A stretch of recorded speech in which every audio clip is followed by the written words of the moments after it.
So bago tayo magsimula sa topic natin this morning, recap muna tayo. Sino nakaalala ng title ng topic last week? It's very important. Okay. This is a question for yourself. Will I be useless or useful to God? Or balik pala, will I be useful or useless to God? Okay. So yun po yung title natin last week. So bakit napakahalaga sa atin? Kailangan ko pong daanan ito kasi magkakaroon po tayo ng series. Okay? So bakit napakahalaga ng question na ito? Kasi alam ko lahat tayo gusto maging useful sa Panginoon. Di po ba? Now, paano ba maging useful sa Panginoon? Kailangan ganito yung ating character. Dapat ganito yung ugali natin. Be, do, have principle. Dapat ito yung pananaw natin. Okay? So ang be, the person God wants us to be, and do is obey and trust God and have a life that is pleasing and honors God. Yan po yung kailangan natin. Yan po yung principle o yung pananaw na dapat natin kailangan. Sa lahat ng ating gagawin, sa lahat ng ating kailangan, yan po. Okay? Now, ibabalikan ko ito. Paano ba maging useful sa Panginoon? Kailangan yung focus natin saan? Sa God's calling, sa God's promise, at sa God's presence. Pag useless po ang isang tao sa Panginoon, saan po siya nakafocus? Pag useless siya, sa my way, my will, and my idols. Lahat sa Kanya. Ako. Lahat ng gusto ko, ako. Wala ang Panginoon. Yan yung useless na tao. Now,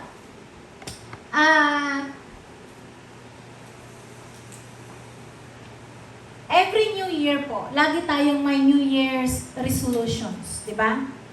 Or may goal tayo. Bago mag-end minsan nga naalala ko nung kabataan ako, tatalon ka para tumangkad ka, di ba? Pag ikaw naman nalasinggero, ang New Year resolution mo, hindi na ako iinom, di ba? Hindi na ako maglalasing. So may mga goal tayo na hinaharap. So ano ba ibig sabihin ng resolution or New Year resolution na tinatawag? A firm decision to do or not to do something, the action of solving a problem or continuous matter. So yan po yung meaning ng resolutions. How about yung goal? Ang goal naman is a person's ambitions or effort, an aim or desires. Ano yung result nito? Yung may target ka, meron kang plano, meron kang purpose, dream or wish. So pag ganito po yung goal natin, wala naman po pagkakaiba sa New Year resolutions at saka sa goal. Kasi ang gusto mo, yung matupad, okay? May goal ikaw.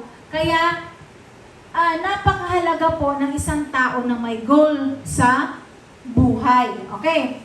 Example po, karamihan po sa atin, kailangan po natin mag-sit. Okay? Mag-sit. Okay? Magsiset tayo ng goal. For example, kaya na sinabi ko last week, kung nagsisit ka ng goal na gusto mong mag-diet, pag mataba ka, di ba? Ang karamihan sa atin magda-diet daw kasi magdi-detox sila, di ba? Ang iba naman medyo mataba, ang goal naman nila is mag-exercise, di ba? Pag ikaw naman ay mahirap, siyempre gusto mo yumaman. Ganon yung ating mga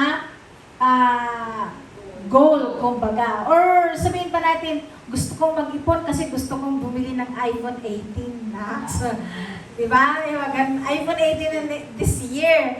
September, lalabas na yung iPhone 18. Di ba? Hintay ko na lang yung iPhone 20 bago ko magpalit.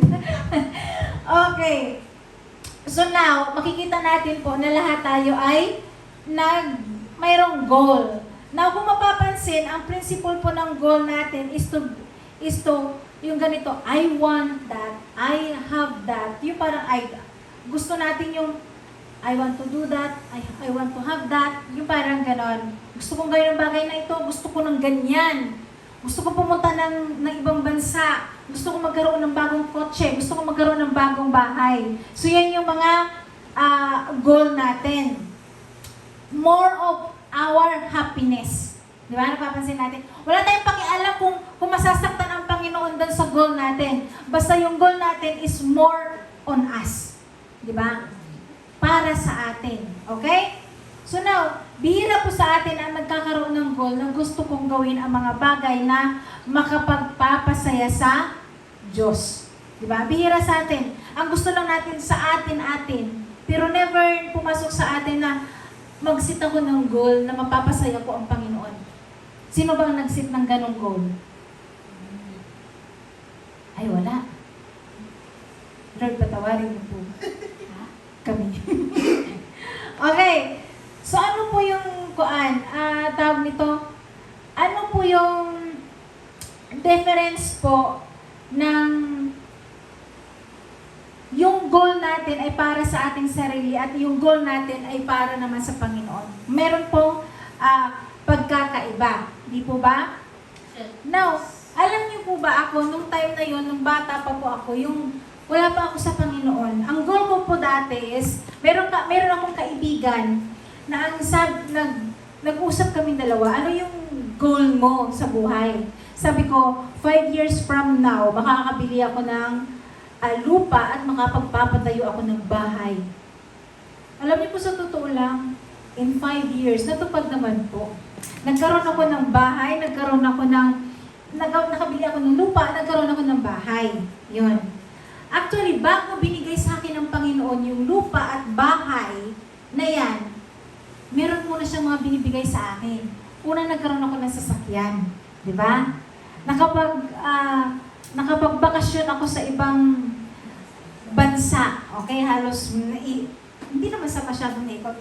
Kahit pa paano, madami ako napuntahan na ibang bansa. So maraming binigay sa akin ang Panginoon na hindi ko hiniling. Wala akong Diyos that time. Pero dito pinapakita sa akin ng Panginoon how faithful He is sa buhay ko. Kahit hindi ako faithful, naging faithful po siya sa akin. Now, dumating yung time na nakuha ko na yung bahay, nakuha ko na yung lupa, nagkaroon ako ng kotse, nakaikot ako na iba't ibang bansa. Yung desire ng puso mo is, you want more, di ba? Parang gusto mo na another lupa ulit, gusto mo na another bahay, gusto mo mag-invest na ako ano-ano pa. So, makikita mo yung desire ng tao, pag makamundo ang desire natin, wala tayong contentment, di ba? Wala tayong contentment. But, kung ang desire natin ay tawag nito, yung desire natin is to be the right person sa Panginoon or to be useful sa Panginoon. Alam niyo po, kahit mahirap lang tayo, nagkakaroon tayo ng kakontentuhan. Merong peace and joy sa buhay natin. Meron po mga mayayaman na mga tao, mga Hollywood actor, lahat fame, kayamanan, andyan na sa kanila. Alam niyo ba? Meron kaya silang peace and joy sa puso nila? Wala. Kasi ang peace and joy ay hindi yan mabibili ng pera. Nasa presensya po yan ng Panginoon. Okay? Pwede ka magkaroon ng happiness, pero saglit lang. Pero yung joy, nasa loob po yan. Nasa loob yan ng puso natin. Na hindi, kahit ninuman, ay hindi po mananakaw ng kahit sino. Now, question mga kapatid. Sa year 2026, subukan niyo pong ibahin yung goal niyo. Hindi pa naman huli ang lahat eh. Kaumpisa pa lang naman. Kung meron kang goal para sa sarili mo, that's okay. But how about baguhin mo? Ayusin mo yung goal mo na, Lord, ikaw naman yung magiging goal ko, na magkaroon ako ng mas malalim na intimate relationship sa iyo, na mas sick ako sa inyo, na mas kagamit-gamit ako sa inyo, maging useful ako sa inyo. Now, sana ganun yung focus natin, na magkaroon tayo ng, tawag nito, ng goal para sa Panginoon. Kasi ang sabi nga sa Matthew chapter 6 verse 33, seek first the kingdom and His righteousness, at lahat na po ng pangangailangan, ibibigay po niya. It will be added to you. Diba? Kaya unahin po natin ang Panginoon. Huwag po muna yung sarili natin. Kasi kahit makuha pa natin yung lahat ng gusto natin, wala pong kapayapaan sa puso natin.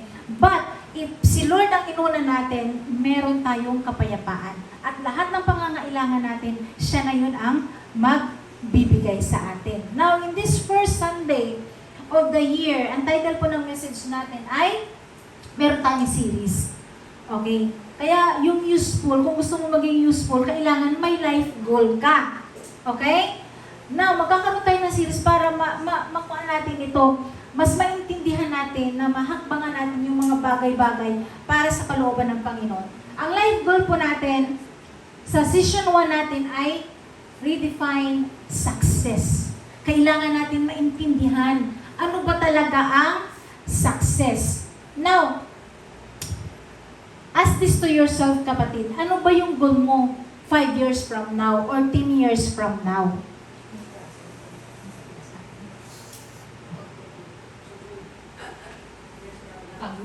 Gusto ko po 5 years from now, maging pastor na rin ako. Wow! Mayroon kang naghangad ng ganyan. Ikaw yung...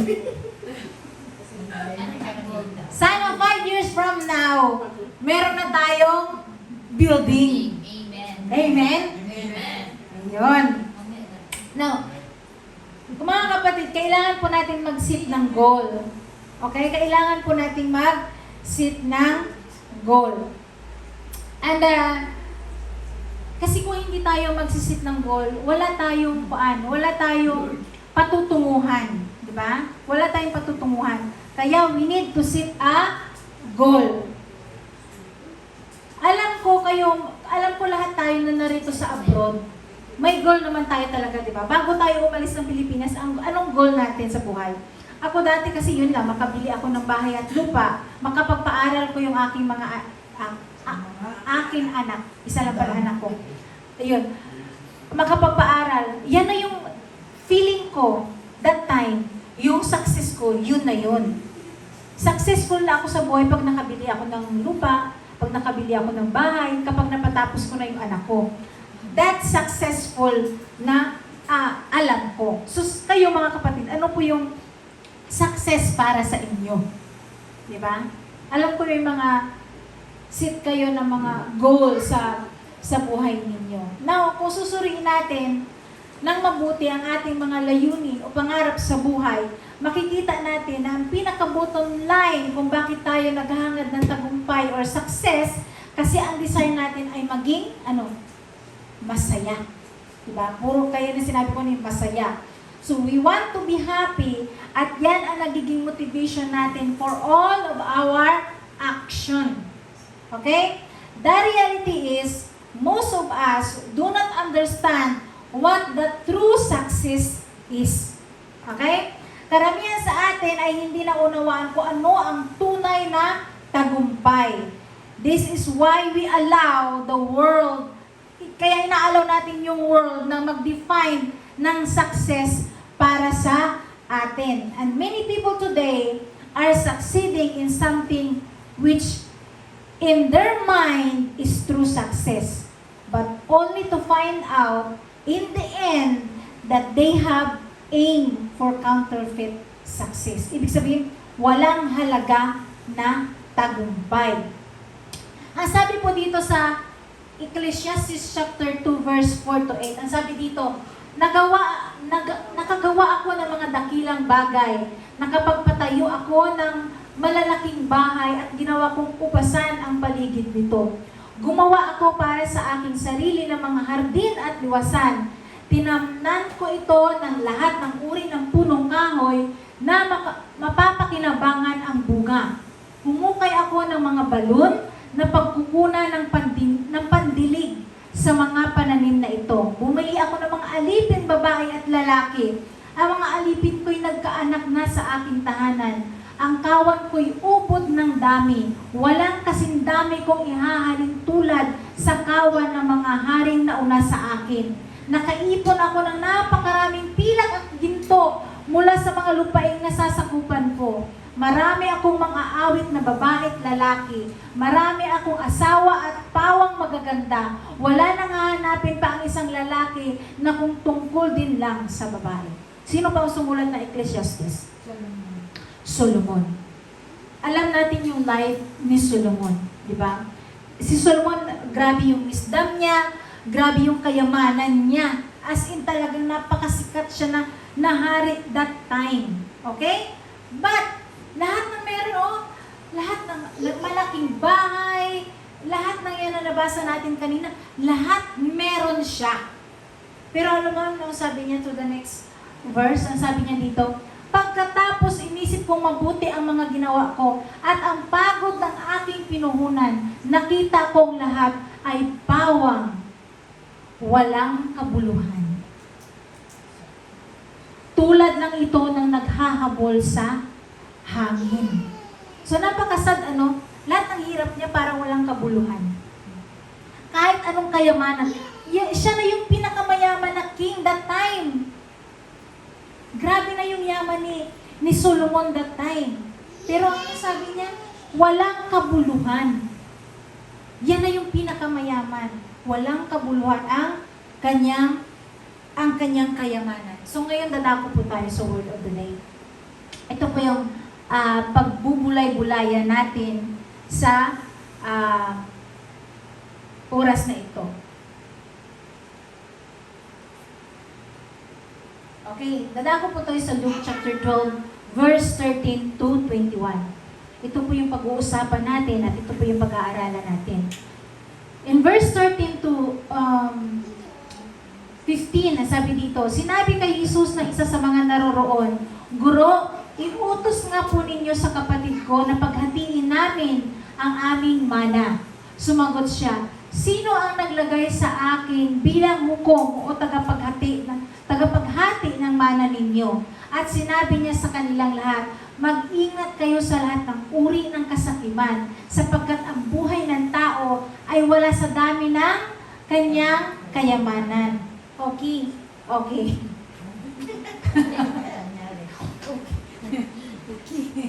Okay, sino nagsasalita dito? Ang Panginoong Hesus dito ng tawag nito, ang nagsasalita. So, ang passage na ito ay nagsasalaysay po tungkol sa pakikipag-usap ng Panginoong Hesus sa crowd of people, sa mga karamihan na mga tao. Then, may isang lalaki na humihiling kay Hesus na tulungan siyang makuha ang pera at lupa ng kanyang pamilya. But Jesus told him that life is not about having many things.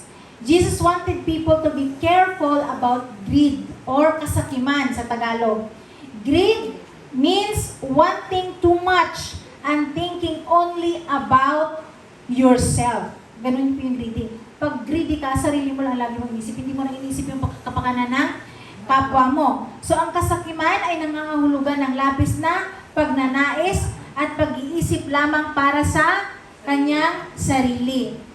Next verse, 16 to 19. Pagkatapos, isinalaysay ni Jesus ang isang talinhaga. Isang mayaman ang umani ng sagana sa kanyang bukirin. Kaya't nasabi niya sa sarili, ano ang gagawin ko ngayon? Wala na akong paglagyan ng aking mga ani. Alam ko na, ipagigiba ko ang aking mga kamalig at magpapatayo ako ng mas malaki. Doon ko ilalagay ang aking ani at ibang ari-arian. Pagkatapos ay sasabihin ko sa aking sarili, marami ka nang naipon para sa mahabang panahon. Kaya't magpahinga ka na lamang, kumain, uminom, at magpakasaya. So pagkatapos nito, nagsalaysay naman si Jesus na isang kwentong parable po ang tawag dito. Okay? Parable. Natin na tungkol ito sa isang mayamang lalaki. Nakita niyo po kung anong kasakiman ng lalaki? Nakita niyo? Hindi niya iniisip ang kapwa niya. Iniisip niya lang kung paano niya ma-save yung kanyang kayamanan. Okay? Remember this mga kapatid. Bakit tayo pinagpapala ng Panginoon? Para tumulong sa kapwa natin na nangangailangan. Yung yung meron tayo, hindi lang yan hindi lang yan para lang sa atin, kundi tayo din ay gagamitin ng Panginoon to be the vessel para tumulong sa kapwa na nangangailangan. Okay? So now, in next verse, 20 to 21, ngunit sinasabi sa kanya ng Diyos, hangal, sa gabiring ito'y babawian ka ng buhay. kanino ngayon mapupunta ang mga inilian mo para sa iyong sarili. Ganyan ang sasapitin ng sinumang nag-iipon ng kayamanan para sa sarili, ngunit dukha naman sa paningin ng Diyos. Okay? Now, makikita natin dito, anong sinabi ng Panginoon sa taong yon? Sabi niya, kahit babawiin niya ang lahat ng meron doon sa taong yun. At ang sabi pa niya, ganyan ang sasapitin ng sino man nag-iipon ng kayamanan para sa sarili, ngunit dukha naman sa paningin ng Diyos. Kapatid, kahit gaano man tayo kayaman dito sa mundo, pero kung wala naman tayong Diyos, dukha pa rin tayo sa paningin ng Panginoon. Walang silbi ang kayamanan mo. Kasi ang kayamanan mo, pag namatay ka, hindi mo yan madadala. Maiiwan mo yan. Okay? Maiiwan mo yung mga bagay na ito. So this passage na binasa natin teaches us that life is not about having many things. Okay? What matters most is having a good heart and loving God. Jesus wants us to be rich in God's eyes, not just in many or money at sa mga bagay-bagay dito sa mundo. Ulitin ko, itinuturo sa atin ng talatang ito na ang buhay ay hindi tungkol sa pagkakaroon ng maraming bagay. Ang pinakamahalaga ay magkaroon ng mabuting puso at pagmamahal sa Diyos. Nais ng Panginoong Hesus na maging mayaman tayo sa paningin ng Diyos, hindi lamang sa pera at sa mga bagay. So yan po yung gusto ng Panginoon sa atin. Hindi po natin kailangan, at tawag nito, mag-ipon na lang na mag-ipon dito sa mundo. Kasi wala naman yung saysay. Naalala ko nga habang nagpapak kami ng gamit ni Liz, kasi ipapabox namin. Ang dami po niyang gamit na hindi pa po nasuot. Ang gaganda po ng mga damit niya. So kahit ano pong invest natin sa mga bagay-bagay na ito, pag nawala tayo, hindi po natin yan madadala.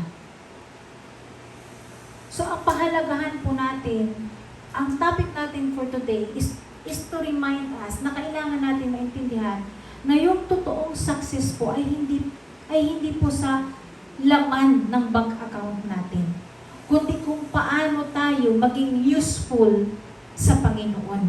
Yan yung totoong kayamanan. Now, nadako tayo sa question. Why do you think people sometimes want more and more things? Kasi sakim. Nagiging greedy tayo kapag wala na tayong kakontentuhan. Tingnan mo, pag mayaman ka, bibili ka ng bahay dito, tapos magbabakasyon ka sa another place, ay gusto kong bumili ka ng bahay dito. Halos lahat, sige, magpatayo ka na ng bahay sa Luzon, Visayas, Mindanao. After nyan, another level na naman ng greedy. Gusto mo magkaroon na naman ng bahay sa ibang bansa. Walang katapusan po. Kapag sakim tayo, nagle-level up lang yung ating desire. Yung desire ng puso natin na makamundo. Ganyan po ang nangyayari. And then another question, what can we do to be rich in God's eyes? Not just with money. Ano bang kailangan natin para maging mayaman sa Panginoon? Sa mata ng Panginoon. Of course, to be useful to Him. Yung kagamit-gamit, yung nakakapaglingkod tayo, yung napapasaya natin ang Panginoon. Amen? Another question here. How can we help others instead of only thinking about ourselves? Nakita niyo po yung tao sa talata na ito. Ang ginawa niya lang is nagpon siya, pinagba niya yung kanyang kamalig kasi para mas marami siyang space na pag-imbakan ng kanyang pag-imbakan ng kanyang kayamanan. Puro sarili ang iniisip. Wala siyang iniisip na kapwa niya. Di ba? Napakasakit ng ganyan. Pero dukha naman siya sa paningin ng Panginoon. Marami siya, halos lahat, marami siya. Pero dukha sa paningin ng Diyos. Kapatid, Kung dukha tayo, wag naman tayo maging dukha din sa paningin ng Panginoon, di ba? Dapat, kung dukha tayo ngayon, wala man tayong kayamanan na kagaya ng mga mayayaman kagaya ng mga amo natin. Mayayaman sila. Wag naman po, dukha tayo kumpara sa kanila. Pero wag naman po nating hayaan na pati sa mata ng Panginoon ay dukha pa rin tayo. Pagsikapan natin, pag-igihan natin, na maging kagamit-gamit sa harapan ng Diyos. Okay? Another question is, what is one good thing you can share with someone this week? Ano kaya may share mo this week? Diba? Alam ko, Ate Dio is very blessed na tao. Why? Kasi linggo-linggo po yan nag-share ng kanyang pagpapala. Lagi po yan nag-share, nagluluto, pinagpagudan. Yes. Halos lahat po tayo dito. Sila Makmak, sila Ate, pag hindi busy si Ate Lynn, except lang po sa amin, hindi kami nakakapagluto. Kasi busy na kami kaka-arrange ng church. But the only thing is, dito mo makikita, alam niyo po sa pagluluto, naglilingkod po kayo sa Panginoon. Kung tutulong man kayo sa pag-arrange ng church, paglilingkod po yan sa Panginoon. Lahat ng ginagawa natin is to glorify Him. Paglilingkod po yan sa Kanya. Hindi lang po dahil, tawag nito, makakapaglingkod lang tayo dahil nakatayo ako dito sa harapan nyo, nagsasalita. Ito yung paglilingkod. No. Nakadepende po yun sa pagtawag ng Panginoon sa atin. Tutulong tayo sa kapwa natin. Paglilingkod po yan. Paghuhugas ng plato, na ang iniisip mo, Lord, gagawin ko to kasi para sa'yo. Paglilingkod po yan. Lahat po, kahit naghugas ka lang, kahit naglinis ka lang ng banyo, paglilingkod pa rin yan sa Panginoon. Basta isipin mo, whatever we do, whatever you do, is to glorify God. Lahat ng ginagawa natin ay paglilingkod. Kahit pulutin mo lang yung basura yung pag nakadaan ka, may nakita kang basura, kahit pulutin mo lang yan, paglilingkod yan sa Panginoon. Sa maliit na bagay na ginagawa natin, paglilingkod po yan sa Panginoon. Ganyan po tayo maglingkod. Okay? Huwag niyo sabihin na, ay, pastor yan, naglilingkod sa Panginoon. No. Pwede kayong maglingkod sa maliliit na bagay. Umpisahan niyo po dyan. Amen? So now, sa umagang ito, meron tayong 4 na pag-uusapan. Pero maiksi lang to kasi ina-adjust ko yung oras ko. Yes. Sinusubukan ko, Lord, ayoko naman umabot, lumagpas kami ng 12. Gusto ko matapos kami ng 12. Yun. Now, dahil na pag-uusapan natin, yung life goal natin is redefine success. So, pag-uusapan natin yung 4 na points ng defining true success. Una po dito ay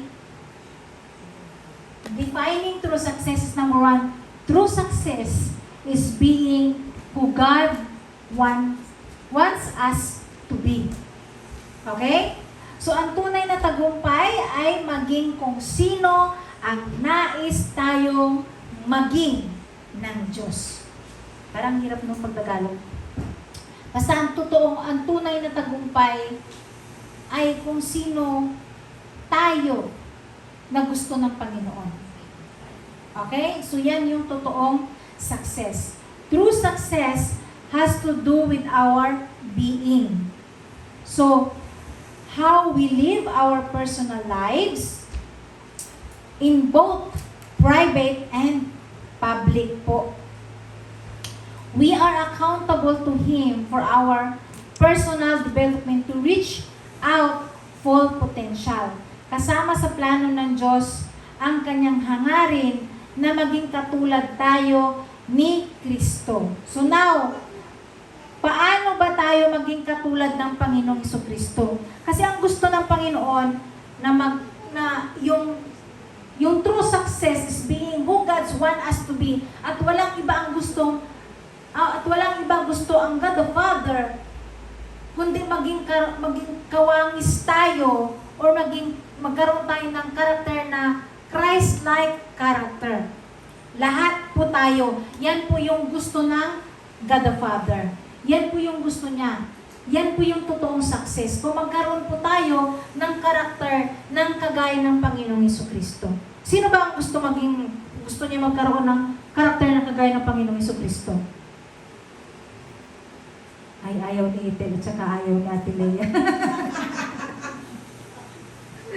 Okay, ang totoo pong success ay maging kagaya po natin yung karakter ng Panginoong Jesucristo. And I know na mahirap po para sa atin. But mangyayari lamang na magkaroon tayo ng kagaya ng karakter ng Panginoong Jesucristo if we have a regular prayer. Okay? Meron tayong reading the Bible, meditating on scriptures day and night, fasting, and worship. Okay? Lahat ng ito, it help us na matransform ang ating karakter kagaya ng Panginoong Hesus Kristo. Kung meron tayong mga ganito na ginagawa. Kasi, paano mo nangangarap ka na magkaroon ng karakter ng kagaya ng Panginoong Hesus Kristo? Hindi ka naman nagsisimba, hindi ka naman nagpe-pray, hindi ka naman nagbabasa ng Bible, hindi ka naman nagme-meditate ng kanyang word. Ano bang meditation? Yung paulit-ulit mong sinisinkin sa utak mo yung word of God. Yan yung meditate. Hindi ka naman nag-worship sa kanya. So kung wala yung bagay na ito, do you think magkakaroon ka ng karakter na kagaya ng Panginoong Jesucristo? No. If you want to have a Christ-like character, umpisan po natin. Pray. Umpisan na natin ngayon, pray. Lord, di ako nagpipray, pero magpipray ako ngayon. Tulungan mo ako, Lord. Umpisan ko sa prayer. Tulungan mo ako na magbasa ng Bible mo. Tulungan mo ako na mag-meditate ng iyong salita. Tulungan mo ako na magkaroon ng totoong worship sa iyo. Yung ganun. Kapatid, hanggat hindi mo hanggat hindi mo sinusurrender yung mga bagay na kahinaan mo sa Panginoon, walang makakatulong sa iyo. Hindi ka matutulungan ng iyong sarili. Ang tanging makakatulong lamang sa atin para maakbangan yung mga bagay na ito ang Panginoong Hesus. Okay? So the true success is being who God wants us to be is to have a Christ-like character. Yan po yung una para magkaroon tayo ng totoong success. Hindi po yung kayamanan ha. Yung totoong success ay ganyan po. Eternal success. Pangalawa. Ay, lapit na. Dalawa na lang. Oras na. Number 2. True success is doing what God wants us to be. Okay? True success is doing what God wants us to be. Kung ginagawa mo yung mga bagay na kaloob ng Panginoon, that's the true success. Okay? Pag sinabi ng Panginoon, anak, tinatamad ka. Sarap mong matulog, Lord. Gusto ko matulog. Pero sabi ng Panginoon, anak, magsimba ka. Kahit ayaw mo, pinipilit mong bumangon para magsimba. Ginagawa mo yung kalooban ng Panginoon. That's success. Dali lang pala, no? Akala ko, kailangan mo magpakahirap para yumaman, para maging success. Ito lang palang gagawin ko. Pero hindi po madali. Obedience. Sumusunod tayo kasi gusto natin. Pero yung pinakamahirap, submission. Yung susunod ka sa Panginoon kahit ayaw mo. For example, sa akin na lang po, ayaw ko maging pastor. Ayaw ko maging pastor. Pero dahil sa pagmamahal ko sa Panginoon at gusto kong masunod ang gusto niya sa buhay ko, kahit ayaw ko, hinakbangan ko ang pagiging pastor. Ganun po yun. For example, yung bibig natin, chismosa tayo, di ba? Ang bibig natin makate kapag hindi nakakapagsalita ng mga chismis. Yun. Pero dahil sinabi ng Panginoon, anak, yung chismis kasalanan yan. Pinipigilan mo talaga yung bibig mo. Pumigil ka. Huwag kang magsalita. Huwag kang magsalita. Napigilan mo ngayon yung sarili mo na magsalita ng chismis. That's success. Okay? Kapag hindi mo ginagawa yung mga bagay na ayon ng Panginoon. Tama ba? Basta ganito, pag ginawa mo yung gusto ng Panginoon kahit ayaw mo, that's the true success. Okay po? Ang tunay na tagumpay ay ang paggawa ng gusto ng Diyos para sa atin. Doing is the outflow and product of our being.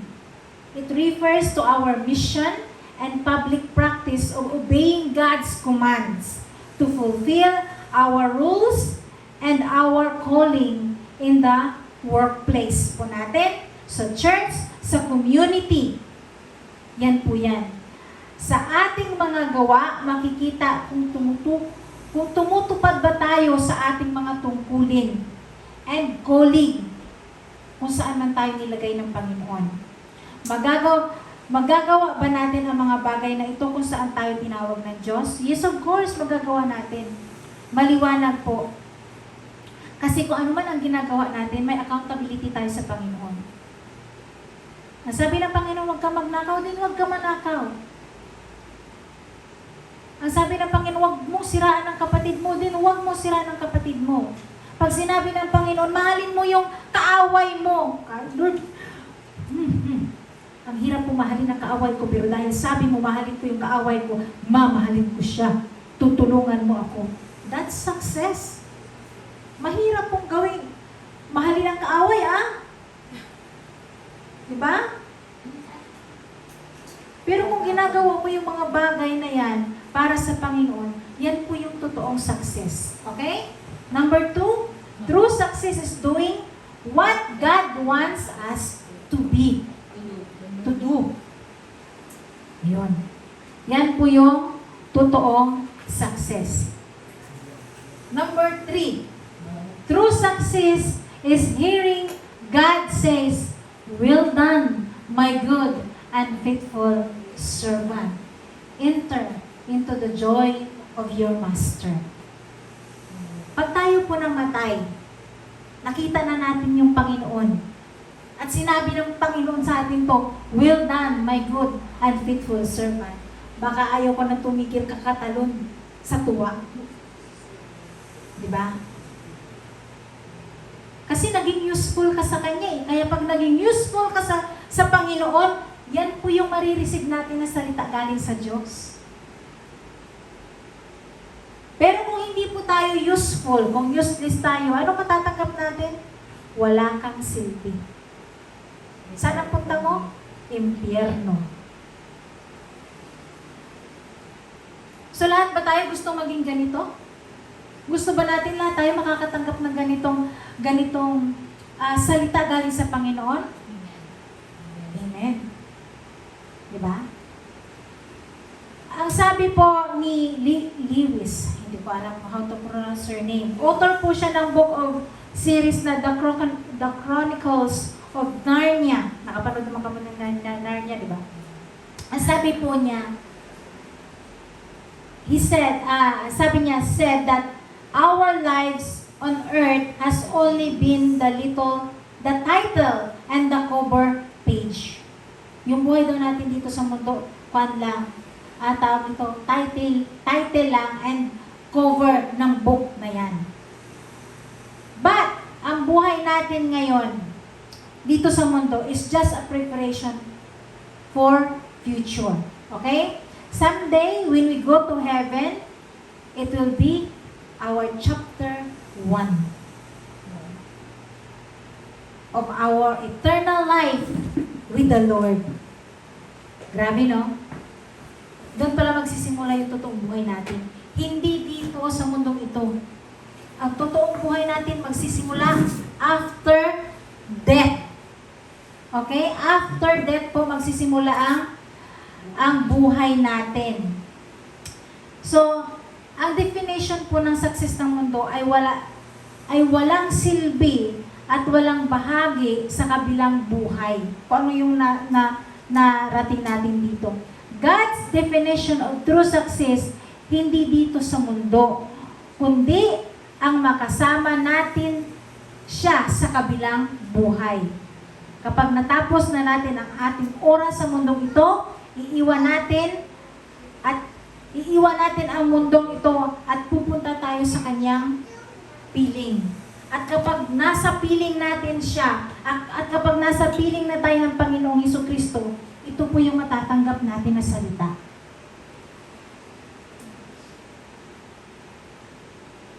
Huwag po tayong maghabol ng mga salita na galing dito sa mundo. Uy, ang galing-galing mo naman. Uy, grabe ka, ang yaman mo na. Walang silbi yan. Ang may silbi, kung ano ang sasabihin ng Panginoon, pagharap natin sa Kanya, after nating mawala dito sa mundo. Yan po yung totoong success. Kahit anong papuri ang gawin sa'yo ng tao dito sa mundo, walang silbi yan. Kung sa mata naman ng Panginoon, dukha ka at wala ka, or useless ka. Ang sabi dito sa Ecclesiastes chapter 2 verse 18 to 19, wala na ring halaga sa akin ang lahat ng pinagpaguran ko sa mundong ito, sapagkat ito'y maiiwan lamang sa susunod sa akin. At sino ang nakakatiyak kung siya'y marunong o mangmang? Gayunman, siya pa rin ang magmamana sa lahat ng pinagpaguran ko at ginamitan ng karunungan sa mundong ito. Ito may walang kabuluhan. Kahit gaano paghihirap mo dito sa mundo, pag nawala ka, maiiwan mo lang yan sa mga tao. Pero bakit hindi natin i-change yung mindset natin na magkaroon tayo ng goal na nagpapakahirap tayo upang magpakayaman sa langit at hindi dito sa lupa? Mangisda tayo ng kaluluwa. Huwag tayo mangisda ng kayamanan dito sa mundo. Iiwan lang natin yan. Lahat ng meron tayo, lahat ng ginagawa natin dito sa mundo, may reward pag tayo po ay pag nakapiling na natin ang Panginoong Jesus. Look at this. Luke chapter 12, 19 to 21. Basahin ko lang ulit. Pagkatapos ay sasabihin ko sa aking sarili, marami ka nang naipon para sa mahabang panahon, kaya't magpahinga ka na lamang, kumain, uminom, at magpakasaya. Ngunit sinabi sa kanya ng Diyos, hangal, sa gabi ring ito babawian ka na ng buhay. Kanino ngayon mapupunta ang mga nilaan mo para sa iyong sarili? Ganyan ang sasapitin ng sinumang nag-iipon ng kayamanan para sa sarili, ngunit dukha naman sa paningin ng Diyos. Bakit pa ulit-ulit po natin naririnig ito? God's remind us na huwag po natin sayangin ang oras natin na mag-impok dito sa lupa, kundi mag-impok tayo ng kayamanan sa langit. Number 4, true success is being connected with God. Okay? Ang tunay na tagumpay ay ang pagkakaugnay natin sa Diyos. Sino po nakakakilala kay Joseph? Joseph the Dreamer. Yes. Okay. Nakita naman po natin na si Joseph ay nagkaroon po siya ng tawag nito, naging matagumpay siya sa, kung babasahin po natin sa last mga dito na huli ng Genesis, makikita natin yung life ang tawag nito, life ni Joseph. Because he is connected to God, ang nangyayari sa buhay niya, gamit ang life niya na bless ng iba. Okay? Because we are connected kay Lord, ang buhay natin ay kagamit-gamit sa iba. Naalala niyo po, nagkaroon ng gutom doon nung panahon na yun sa palibot ng Egypt. Pero yung Egypt po hindi nagutom. Kasi grabe yung pag-iimbak nila ng mga pagkain. Yung ibang mga bansa pumupunta sa kanilang bansa para bumili lang ng makakain. Kasi nagkaroon ng taggutom. And gamit ang life niya, because he is connected to God, gamit ang buhay niya, marami siyang natutulungan na tao. At hindi lang po sa mga taong yun na nakapalibot sa kanya. Kundi gamit din siya para pagpalain din ang kanyang kapatid at kanyang tatay na si Jacob. Actually, nung time na lumipat, dahil lumipat yung kamag-anak o pamilya ni Joseph sa Egypt, ang pinatirhan sa kanila yung pinakamaganda pang lupain. Kung mababasa niyo po yan sa Bible, nasa Genesis po yan. Yung pinakamagandang lupain pa. So, na-bless yung mga kapatid niya, na-bless yung pamilya niya because of Joseph's life. Dahil si Joseph ay connected sa Panginoon. For example, sa buhay ko, I'm connected with God. Hindi man ito sa pagpapala, financial, or sa wealth na sinasabi. Pag ang isang tao ay konektado po sa Panginoon, and he's sharing the Word of God to you, that's pagpapala po. Blessing po yan. So ano po dapat gawin natin para magkaroon din ng life na katulad po ni Joseph? Kaya nga yung mga leaders dito sa Journey Church Bahamas, nagkakaroon sila ng mga disciples, di ba? Kasi because they are connected to God, ginagamit yung buhay nila para makarinig kayo mga salita. Para hindi kayo manatiling baby Christian, kundi nagmamatured kayo. Kasi kung hindi namin kayo aalagaan, mananatili kayong baby. At hindi po maganda sa isang bata na 20 years old na, hindi pa rin marunong maglakad. Huwag po tayong manatiling bata ng mga Kristiyano or mga believers ni Kristo. Kailangan po nating tayo din po na tinuturuan. Dapat magkaroon din po tayo ng eagerness. Huwag lang po tayong umasa sa mga leaders natin dahil pinapakain tayo ng mga leaders natin ng Word of God, aasa lang po tayo doon. No, magsikap din po kayo. Okay? Kailangan nyo magkaroon ng time kay Lord. Kailangan nyo magkaroon ng time na mag-pray, na magbasa ng Bible. Kilalanin niyo yung Panginoon. Because when the time na you read the Bible, ang mangyayari po, si Lord po, i-reveal na yung sarili niya sa inyo. Bawat isa sa atin, when we're reading the Bible, merong iba-ibang klaseng pagtuturo sa atin. At kapag hindi nyo naumpisan yun, hindi nyo mararanasan ang pagtuturo ng Panginoon. Hindi nyo mararanasan yung presensya niya. Mararanasan nyo lang yung presensya ng Panginoon dito sa loob ng church, dito sa Sunday service. How about in every day ng buhay nyo? Dapat po hindi lang every Sunday natin nararanasan yung presensya ng Panginoon. Dapat araw-araw. Mararanasan natin yan araw-araw kung nagta-time tayo na magbasa ng Bible. Sa tingin nyo, ang isang halaman, kapag diniligan mo lang yan ng isang beses sa isang linggo, lalago po ba yan ng maayos? Hindi.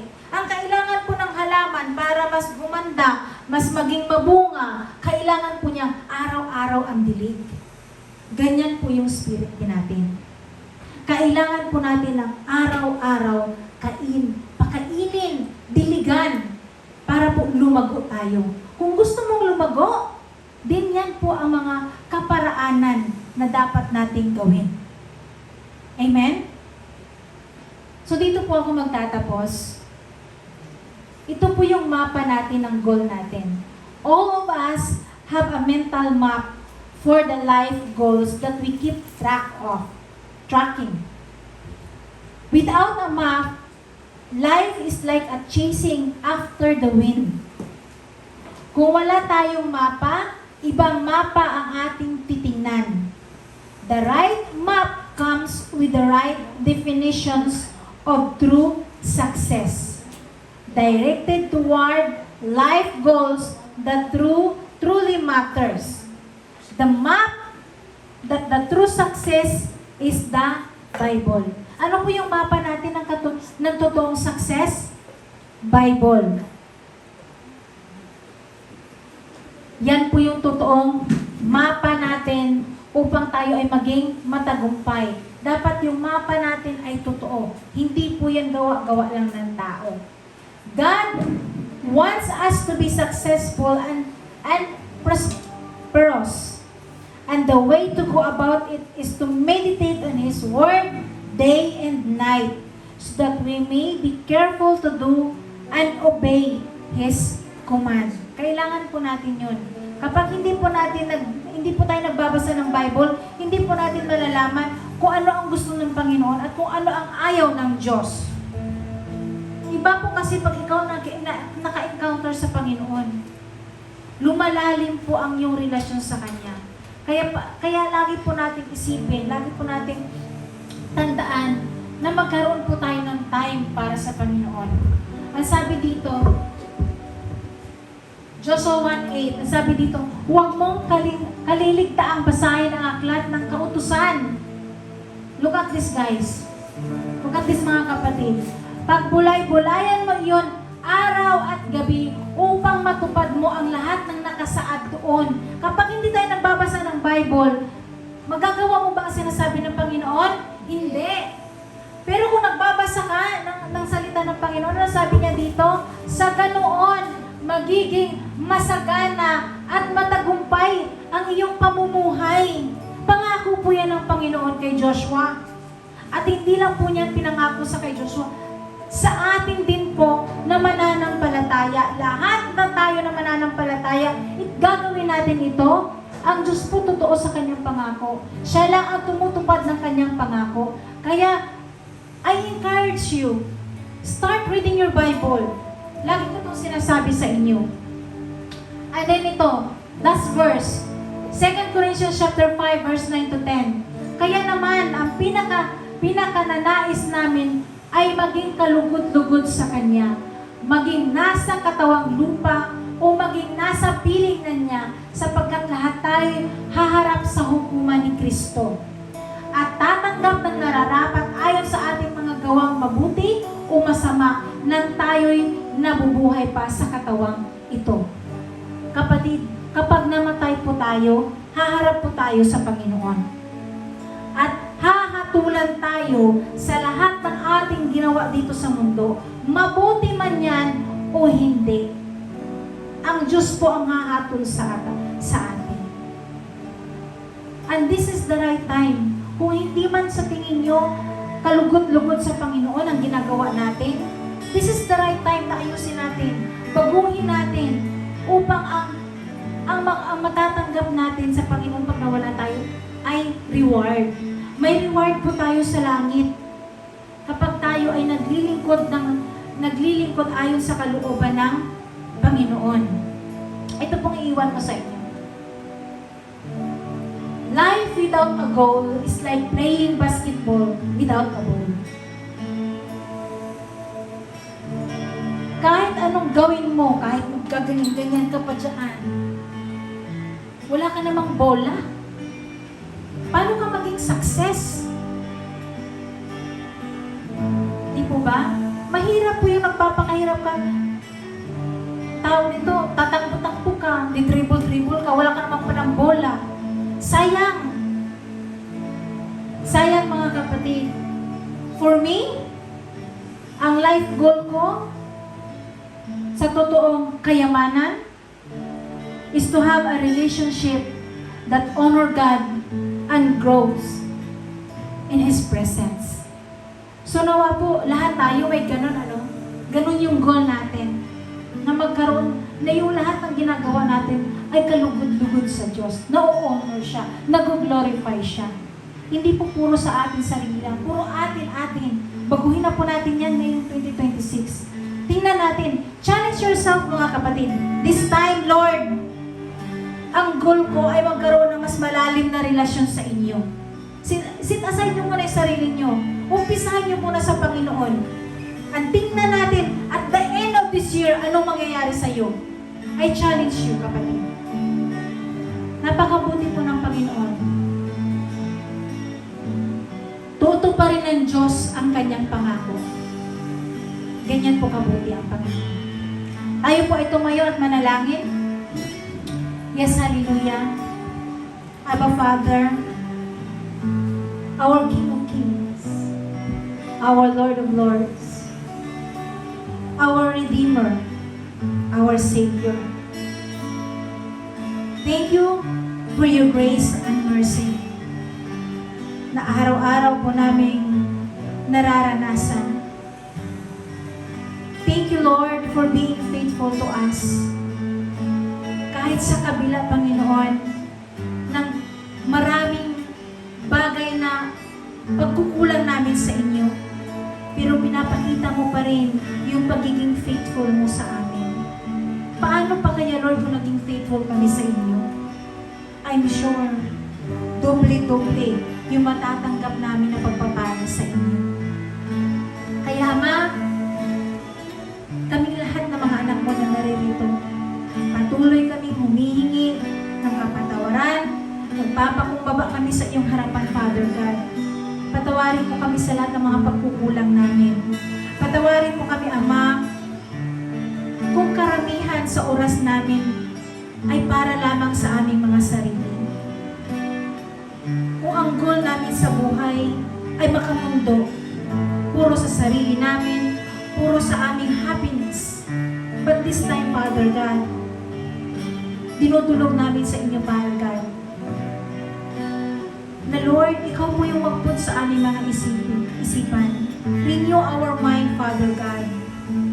I-clean mo po ang aming mga puso and renew the spirit within us, Father God. Upang yung goal mo sa buhay, ang goal namin sa buhay, Panginoon, ay yung goal mo para sa amin. And I pray, Lord, na magkaroon ang bawat isa ng desire na magsimula, Panginoon, manalangin, magbasa ng iyong salita. Because our compass, because our map is in your word, which is matatagpuan namin at mababasa namin sa iyong salita, which is ang Biblia, Father God.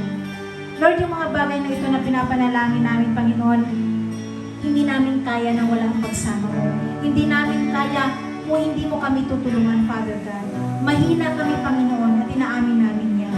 Kaya, Ama, sa oras na ito, patuloy po kaming tumutulog sa inyo. Humihingi ng tulong, Father God. Control us, Father God.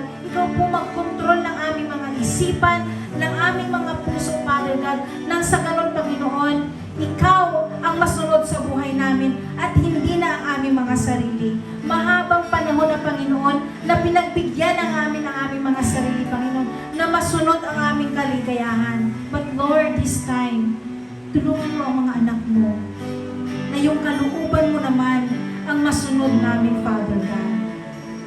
Wala kaming ibang gusto, Panginoon, kundi ang magawa yung mga bagay na kakasaya-saya sa iyo. Yung maitaas ang pangalan mo gamit ang buhay namin, Lord. Kasi kung ano man ang ginagawa namin dito sa mundo ito, na hindi ito kaloob mo, kami ay isang dukha lamang sa iyong mga mata. Kaya Lord, sa oras na ito, Panginoon, tulungan mo kami to be the right person, to be useful sa mga mata mo, kalugod-lugod sa inyo. Tulungan mo kami to be the person that you want us to be, Father God, that you want me to be, Father God. At higit sa lahat ng aming ginagawa, Panginoon, ay para sa inyo. Yung masunod ang mga salita mo. At one day, Lord, if we depart in this world, wala kaming ibang hihilingin. Wala kaming ibang gustong marinig, kundi ang sasabihin mo sa amin, well done, my faithful servant. Yan po yung totoong success namin, Father. At habang kami ay naririto pa sa mundong ito, patuloy mo, Panginoon, na iput sa aming mga puso to be connected to you, Lord. Kaya, Ama, tulungan mo kami to draw closer to you, Father God. Ikaw na po yung tumulak sa amin, Panginoon. Kasi kung kami lang ang masusunod, lalayo kami sa inyo. Kasi maraming bagay, Panginoon, na mga gusto kami na ayaw mo. But because, Lord, Ikaw na yung magkukontrol sa aming buhay. Kahit ayaw pa namin, basta ito'y kaloob mo, basta ito'y gusto mo, gagawin namin dahil mahal mo kami. Dahil mahal namin kayo. And we thank you, Lord, for loving us. Nagagawa namin mahalin Ikaw at ang kapwa namin dahil una kang nagparamdam ng pagmamahal mo sa amin. Kaya maraming salamat, Panginoon. And I pray, Lord, na kung ano man ang mga natutunan ng mga anak mo dito ngayon sa oras na ito, Father God, manatili ito sa kanilang puso. And I pray, Lord, and I declare, Lord, nalalago ito sa kanilang mga puso, matatransform ang kanilang mga puso in the name of Jesus. At walang kahit sino, Panginoon, na kalaban ang pwedeng makanakaw ng kanilang natutunan. Kaya, Ama, cover us with your holy blood, Father God, na walang pwedeng makapagnakaw ng iyong salita na itanim sa mga puso ng mga anak mo. In Jesus' name. Maraming salamat po, Ama, sa oras na ito. Kami po ay nagpupuri, kami po ay patuloy na magpapasalamat sa inyo because you deserve everything. We thank you, Lord. At ito po ang aming sabot dalangin sa pangalan ng aming Panginoong Jesucristo. Amen and amen. Tayo po ay manatiling nakatayo para po sa ating